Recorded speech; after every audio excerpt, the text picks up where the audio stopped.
what's up with it? You watching the Bank Mama TV. And yeah, we about to check out this video from the YouTube channel Culture Covered. And the title is Drake slams Lil Wayne for betraying him against Kendrick Lamar. Yeah, man. I ain't gonna lie, man. I think Drake betrayed Wayne first when he slept with his girlfriend when he was locked up, man. You know what I mean?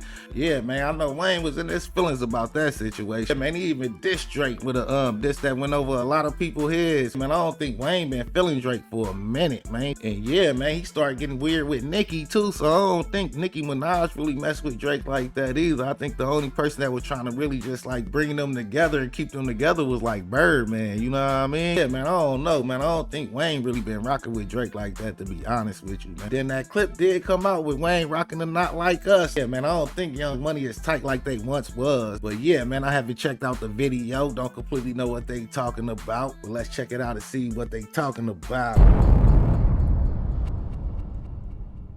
Thank you. Listen, I'm gonna tell you one thing about nostalgia. One thing about nostalgia this party here.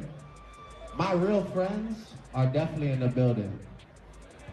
But I'm gonna tell you, you're gonna come to a point in life where people you thought were friends or people you thought were close to you, they might switch up. They might try and move funny with you.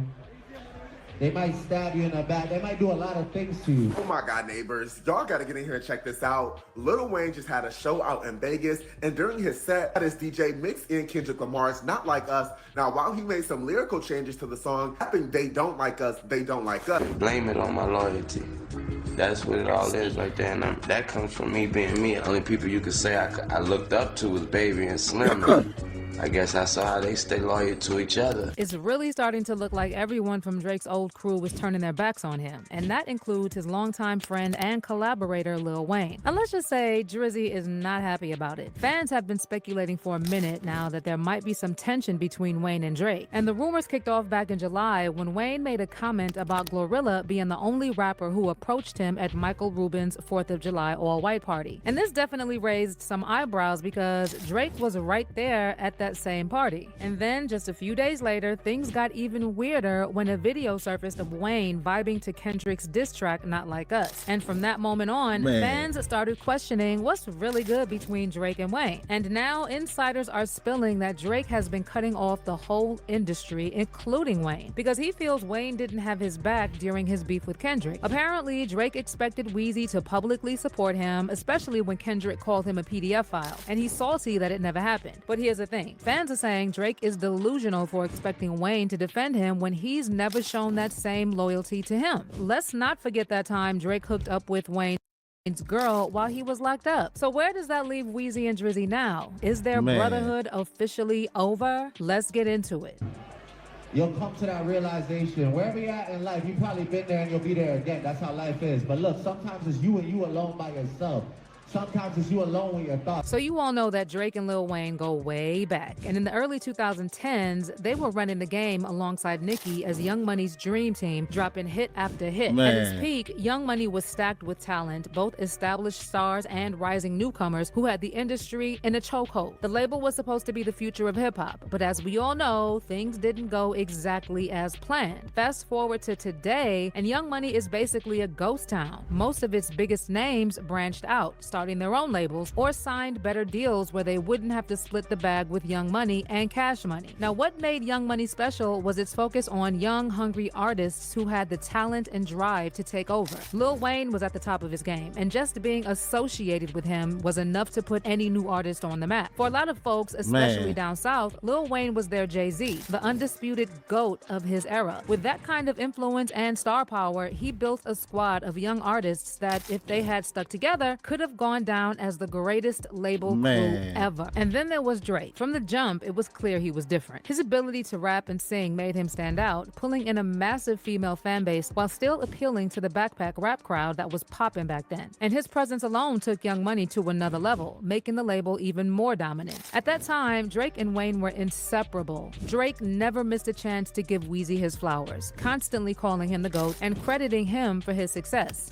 Wayne believed in me before anybody else. Wayne was the first person to fly me out, first person to take an interest in my music. And you know, with that being said, I'm a strong believer in karma. And I believe that, you know, when someone puts forth something like that for you, it's only right, man. Not only that, but I love Wayne to death. You know, that's my brother.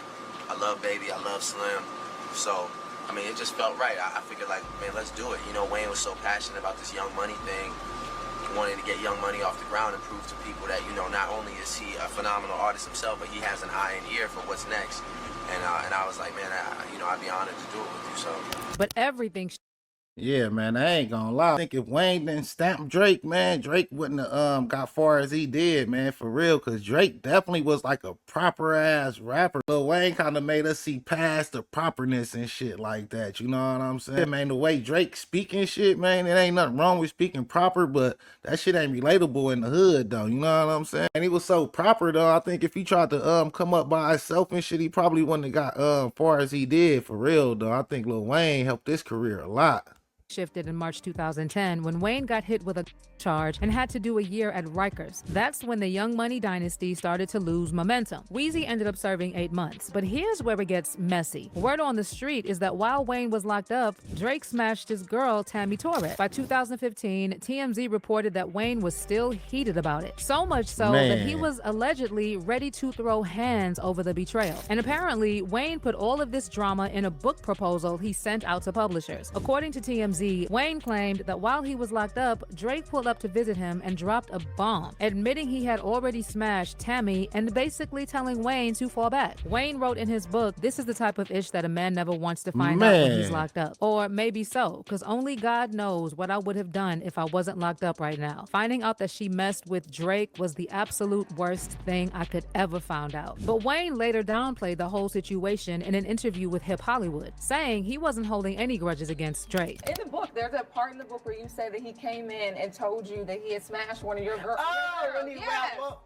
Oh, I wasn't worried about that. I mean, you know, I was just, you know, that's just how life goes when you locked up. Fast forward to 2024, that and Kendrick came through stirring the pot, throwing shots at Drake and reminding Wayne how he did him dirty. In his diss track, Not Like Us, Kendrick put Drake on blast for messing with Wayne's girl, and even called out that 2017 tattoo Drake got of Wayne's face. And it looks like Wayne got the message loud and clear, because shortly after Not Like Us dropped, Weezy was spotted rocking an XO chain, a gift from The Weeknd, who, as you all know, linked up with Future and Metro Boomin to diss Drake. To make things even messier, The Weeknd posted a photo of Wayne wearing the chain on his IG story, making it seem like Wayne had chosen his side in the industry-wide anti-Drake movement.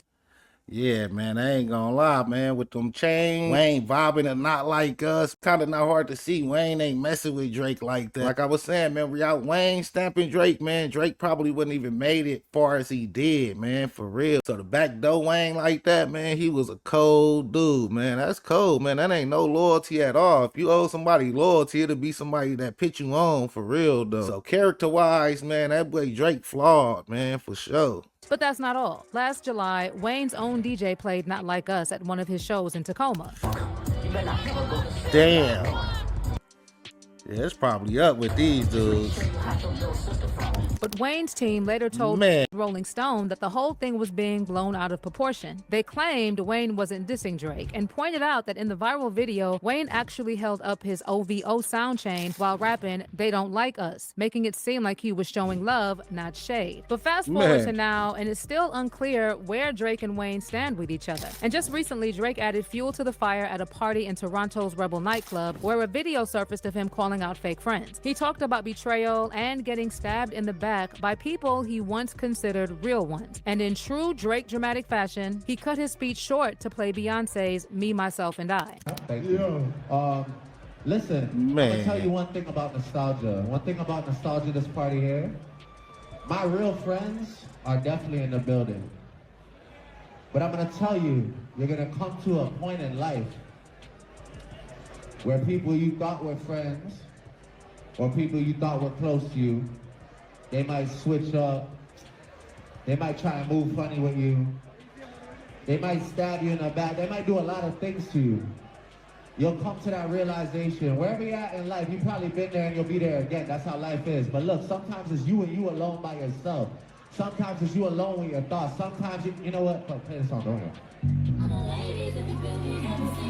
But the responses to Drake's rant about his friends betraying him were mixed, and a lot of fans quickly accused him of hypocrisy, calling out how he's been the one to backstab practically every friend he's ever had. One fan said, "Same dude who religiously sleeps with other people's girls, by the way. Ouch." And another person wrote, "Drake is also the same person who was kicking it with Thug after he allegedly had something to do with Wayne's tour bus getting shut up. He was also buddy-buddy with Meek after Nicki said he used her. Who is he to complain about disloyalty when he's not loyal himself?" Now, it's pretty clear that Drake's been moving a lot differently lately, and fans are now questioning whether his bond with Lil Wayne is really over for good. Drake's obviously feeling betrayed, not just by the industry, but by his longtime friends. He thought Wayne would ride for him harder during the Kendrick beef, but instead, Wayne kept it low-key, and some even think he threw shade at Drake with that comment after Michael Rubin's white party. But some fans think Drake's being too emotional, and they're pointing out that Wayne's never been one to jump into rap beefs that don't involve him. But it's bigger than Wayne now. Drake's saying he's got no real friends left in the game, and that the same people he once called family have turned on him. On the other hand, some think Drake's only been looking out for himself all along, so it's no surprise that no one's got his back now.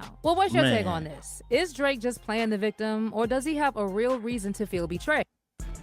Yeah, man, that's a fool with it, man.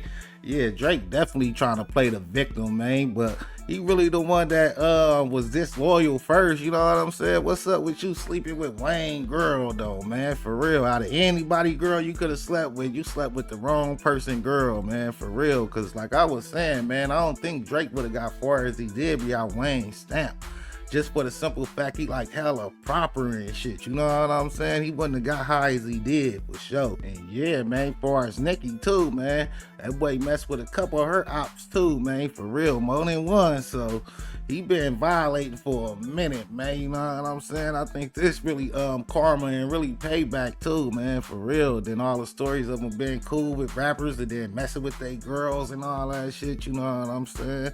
That ain't cool either, man, for real, though. Yeah, man, Drake definitely one of the hottest artists down there of all time, like, you know what I'm saying? We can't deny that. But with him having that status, man, it ain't gonna be hard for him to knock somebody broad or some shit like that. For him just to be popping it off like that and going to smash everybody bras and shit. I don't know why everybody teamed up to take Drake out, man, for real, though. But I ain't gonna lie, I think if Drake keep up the weirdo antics and all that stuff, man, he gonna mess up his name until he ain't gonna be able to bounce back damn near, you know what I'm saying? And he playing with the UMG dudes, man, like the top execs and all that. Yeah, man, they gonna knock you off in the game, man, for real, though. Ain't gonna lie, man, I think Drake really need to get out his feelings and just focus on music. That lawsuit definitely did him in, man, for real, though. You supposed to be a top MC, you know what I'm saying? A big dog, man, so you was supposed to be able to respond with your music, man, for real, though. Not with lawsuits and all that shit, you know what I mean? But yeah, man, let me know what y'all think though in the comments. Like, share, and subscribe to the Babe Bomber TV. Thanks for watching. Thanks for supporting. Until next time, all right?